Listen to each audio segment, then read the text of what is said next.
Rasa manis buah mangga ditelan, gulanya tinggi walaupun ringan. Jika adanya tekad dan juga pelan, impian pastinya ada di genggaman tangan. Sepanjang cerita ni, kita akan mengikuti kisah Akbar untuk merealisasikan impian ini. Jadi marilah kita bermula.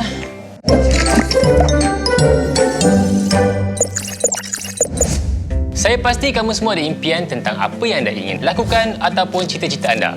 Setiap impian pasti disusuli dengan pelan dan juga tindakan. Jika tidak, impian ini hanya akan kekal jadi impian dan tidak akan dapat direalisasikan. Cerita Akbar's Dream adalah tentang Akbar, seorang kanak-kanak yang tinggal di India.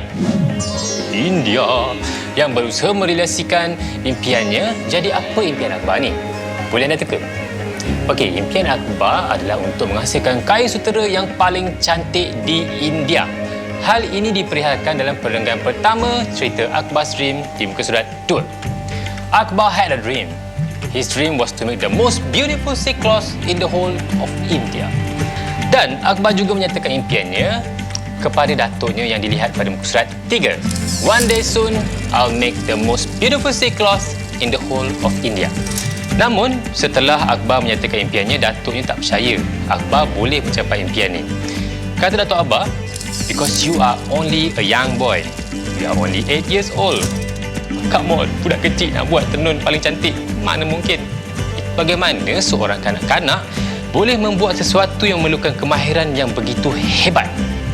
Akbar tak puas hati dan mengatakan kepada datuknya yang dia juga mampu menenun kain sutera yang tercantik di India walaupun umurnya hanya 8 tahun. Jangan main-main. Datuk Akbar kemudian mencadangkan kepada Akbar untuk melawat Taj Mahal. Nampak kan? Besar. Supaya Akbar mendapat idea untuk menghasilkan kain sutera yang tercantik tu. Demi mencukupkan wang untuk membayar tambang, tiket kereta api untuk melawat Taj Mahal, Datuk Akbar dan Akbar melawati bapa saudara Akbar iaitu Omar di pasar. Di pasar, Akbar mengulangi impiannya untuk menenun kain sutera tercantik di India kepada pakciknya tadi, Omar. Kata Akbar, "I'm going to see the Taj Mahal and when I come back, I'll make the most beautiful silk cloth in India." Omar tersenyum dan bersetuju untuk membeli kain sutera yang telah ditenun oleh Akbar dengan harga yang mahal untuk membantu Akbar dan datuknya membeli tiket kereta api untuk ke Agra. Bagus kan? Akbar mempunyai bapa saudara dan atuk yang sangat mempercayai beliau dan memberi beliau semangat.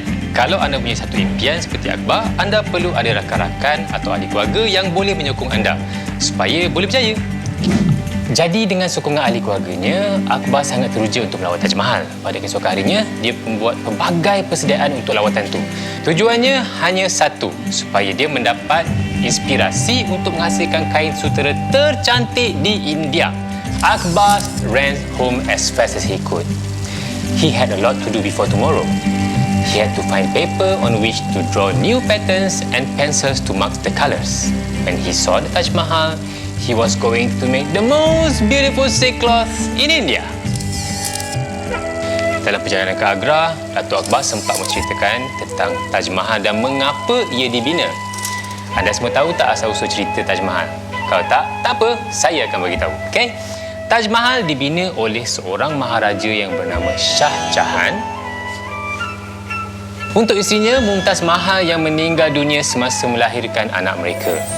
Shah Jahan tidak dapat berjumpa dengan isterinya pada saat-saat akhir dan Shah Jahan berasa sangat sedih.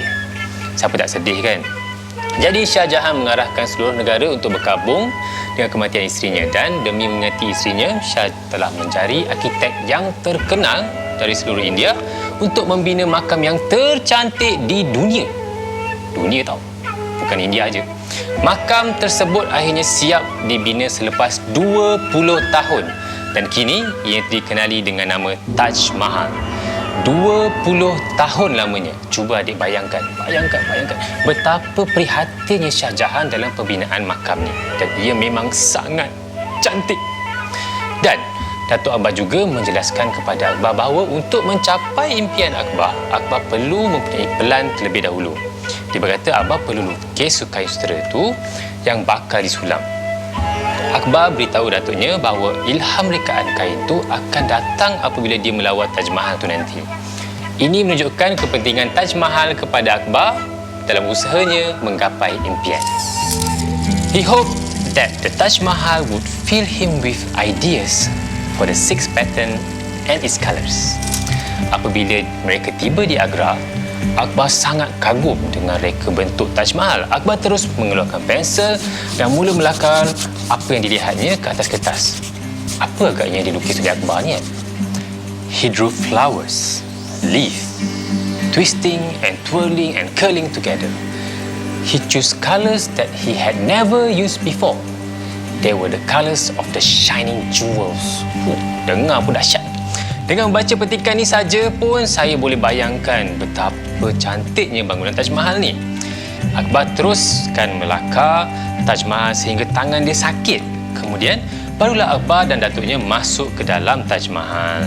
Walaupun Akbar mengambil masa yang lama untuk melakar dan mengagumi keindahan Taj Mahal, Akbar masih tidak berpuas hati kerana baginya lakaran tersebut tidak mungkin akan dapat menandingi kecantikan Taj Mahal yang ada di depan matanya.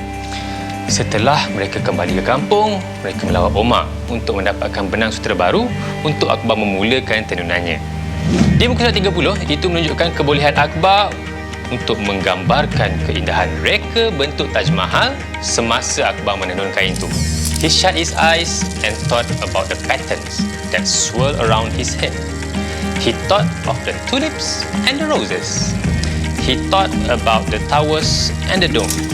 So, jadi sedikit demi sedikit Akbar memindahkan idea reka bentuknya ke atas kain sutera seperti mana dinyatakan dalam ayat ni. The ideas were trapped inside his head. Became trapped in the pattern of the silk. Dengan usaha beliau, Akbar memang berjaya menenun kain sutera yang tercantik itu. Datuk Akbar dan Omar berasa sangat kagum dengan kain sutera yang ditenun dan setuju bahawa itu adalah kain sutera yang paling cantik yang mereka pernah lihat. Mereka semua kagum bagaimana seorang kanak-kanak yang baru berusia 8 tahun ni, 8 tahun tahu, saya ulang lagi sekali, boleh menghasilkan kain sutera yang begitu menawan. Jadi impian Akbar untuk menghasilkan kain sutera yang paling cantik di India telah pun dicapai. Akbar berjaya buktikan bahawa umur bukan penghalang untuk mengejar impian. Dalam mengejar impian ni kadang-kadang kita akan merasa kecewa kerana usaha sebegini mengambil masa. Tapi adik-adik, usaha dan kegigihan itulah yang akan menghasilkan ganjaran. Kemahiran memerlukan masa. Jadi jangan cepat putus asa jika apa yang anda usahakan sekarang tidak berjaya pada kali yang pertama. Teruskan mencuba, jangan patah semangat. Okey, Hafizul nak tanya, apa pula impian anda? Dan mampukah anda meluangkan masa untuk mencapai impian tu? Okey, kita fikirkan sekejap. Dan kita akan kembali semula selepas ni. Jangan ke mana-mana.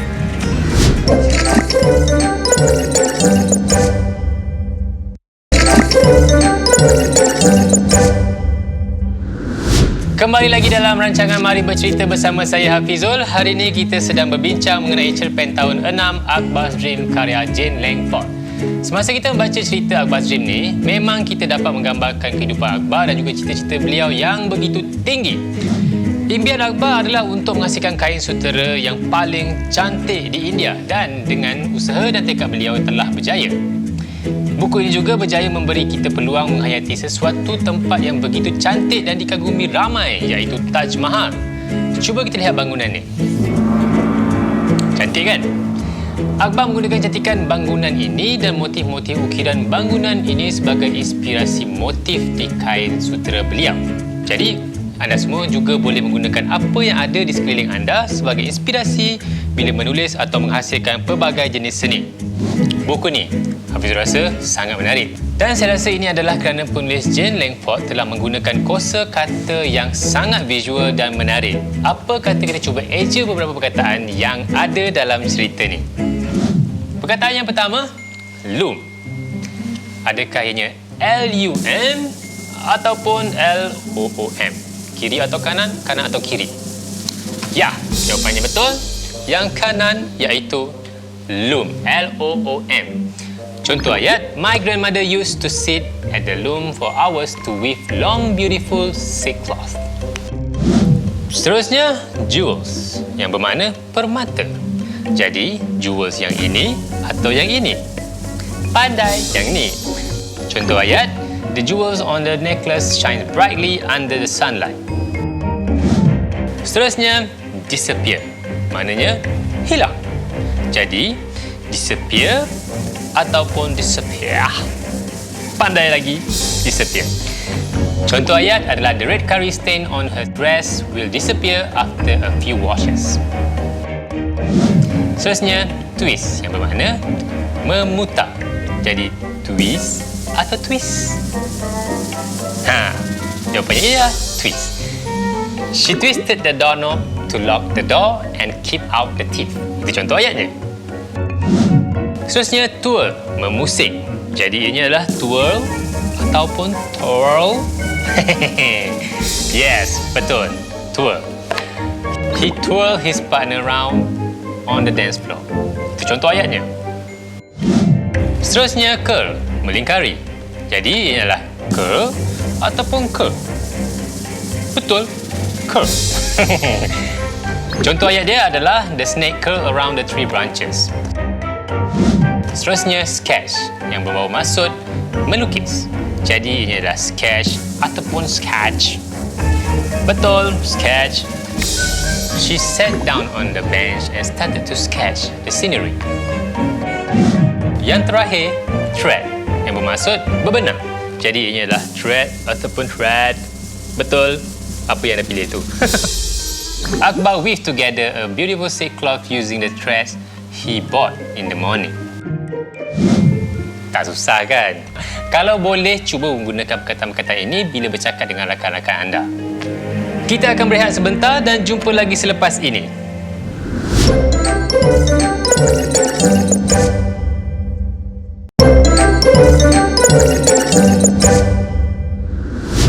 Hai semua, anda sedang menonton Mari Bercerita bersama saya Hafizul. Tadi kita telah pun melalui jalan cerita Akbar's Dream dan juga ejaan beberapa perkataan yang menarik. Sekarang kita mau beri fokus pula kepada watak dalam cerita ni. Cerita Akbar's Dream ni sebenarnya adalah cerita Akbar dan juga datuknya. Dua watak ni memang diberikan gambaran yang sangat jelas tentang kisah, impian dan juga perwatakan mereka. Mari kita tengok watak utama Akbar dahulu. Watak utama, Akbar. Akbar seorang yang mempunyai hala tuju dan impian yang tinggi. Dan walaupun umurnya masih muda, bertekad untuk mencapai impian tersebut. Ini dapat dilihat apabila dia sering kali menyatakan bahawa dia yakin bahawa dia mampu untuk menghasilkan kain sutera yang tercantik di India. Yakin. Yakin ni sangat penting dalam apa juga kita buat. Kalau kita yakin, kita akan dapat buat apa yang kita nak. Yakin. Contohnya di muka surat 3, dia kata pada datuk dia, one day soon, I'll make the most beautiful silk cloth in the whole of India. Apabila impian yang diragui datuknya, Akbar tetap percaya bahawa dia mampu merealisasikan impian tersebut seperti yang dinyatakan di muka surat 3. It did not matter how old he was. He knew he could make the most beautiful silk cloth in India. Selain daripada itu, Akbar juga seorang yang sangat kreatif. Kreatif yang mampu mencari idea dari Taj Mahal. Beliau juga celik membuat perancangan yang rapi untuk mencapai impiannya walaupun usia dia 8 tahun je. Walaupun pada permulaannya Akbar keliru dan tidak mempunyai idea bagaimana untuk memulakan impiannya untuk menenun kain sutera yang paling cantik di India, dia pandai untuk mendapat bantuan. Dalam situasi ini, Akbar bijak untuk mengikut cadangan datuknya iaitu melawat Taj Mahal. Bijak. Ini dapat dilihat di muka surat 11. He had a lot to do before tomorrow. He had to find paper on which to draw new patterns and pencils to mark the colours. Ini bermakna watak Akbar tidak bodoh sombong, tapi sebaliknya, beliau tidak tergesa-gesa untuk membuat sesuatu. Sebaliknya, beliau membuat kajian dulu. Selain itu, Akbar juga seorang yang tidak berputus asa walaupun kadang-kadang apa yang dilaluinya agak sukar seperti yang dinyatakan dalam muka surat 18. I have pictures in my mind, but they are not very clear. When I try to draw the pattern of what I see, it disappears from my head. Ini bermaksud apabila dia bermula untuk melukis corak yang difikirkan, corak tu kadang-kadang hilang daripada minda dia.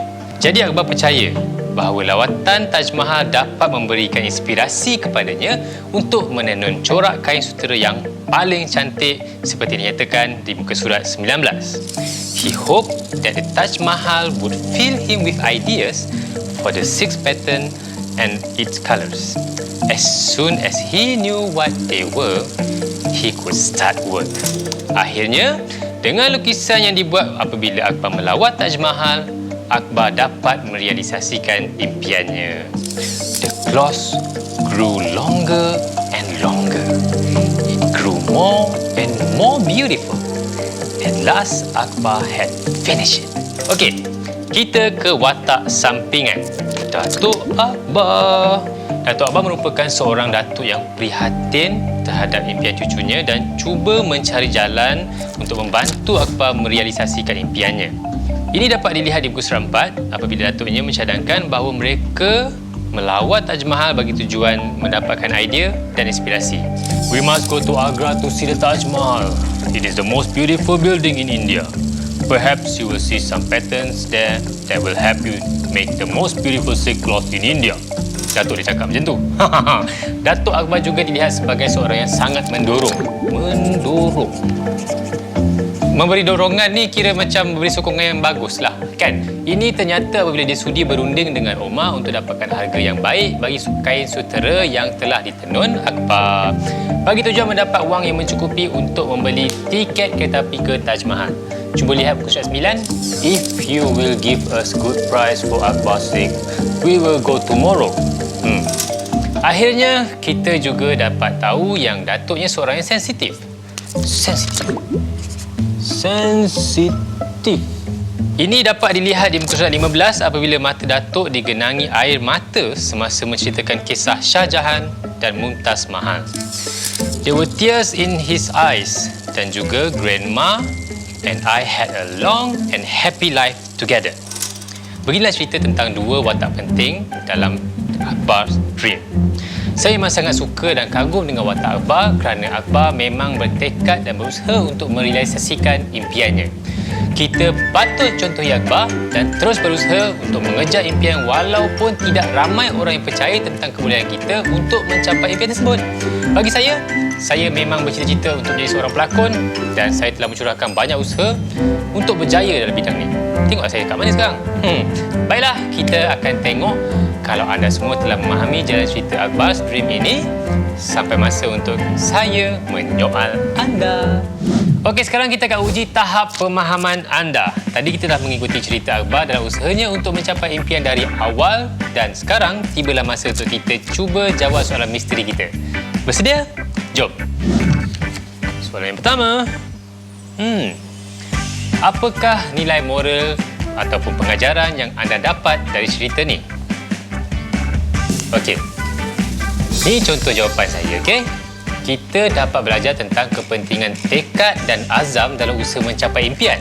Kita juga dapat belajar tentang kepentingan untuk tidak berputus asa apabila kita mengejar impian kita. Ada banyak lagi jawapan kat sini, tapi anda boleh cuba untuk fikirkan jawapan anda sendiri, okey? Soalan yang seterusnya adalah... Bayangkan jika anda adalah seorang kawan kepada Akbar. Apakah perasaan anda terhadap Akbar? Nyatakan ciri-ciri baik beliau. Contohnya, saya rasa sangat kagum dan bangga dengan kebolehan dan usaha Akbar untuk mengejar impian. Saya juga akan cuba belajar dari Akbar untuk terus tekad serta tidak berputus asa dalam usaha mengejar impian. Okey, apakah soalan yang seterusnya? Siapakah Shah Jahan? Soalan itu sangat mudah. Adakah anda dah lupa ataupun masih ingat lagi? Bagus kalau ingat.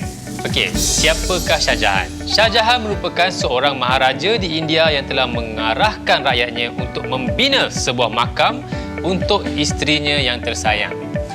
Nama isteri beliau ialah Mumtaz Mahal yang meninggal dunia semasa melahirkan anak mereka. Kalau adik-adik sempat, pergilah mencari lebih informasi mengenai pembinaan Taj Mahal yang menarik ni. Soalan seterusnya, iaitu soalan yang terakhir, ialah...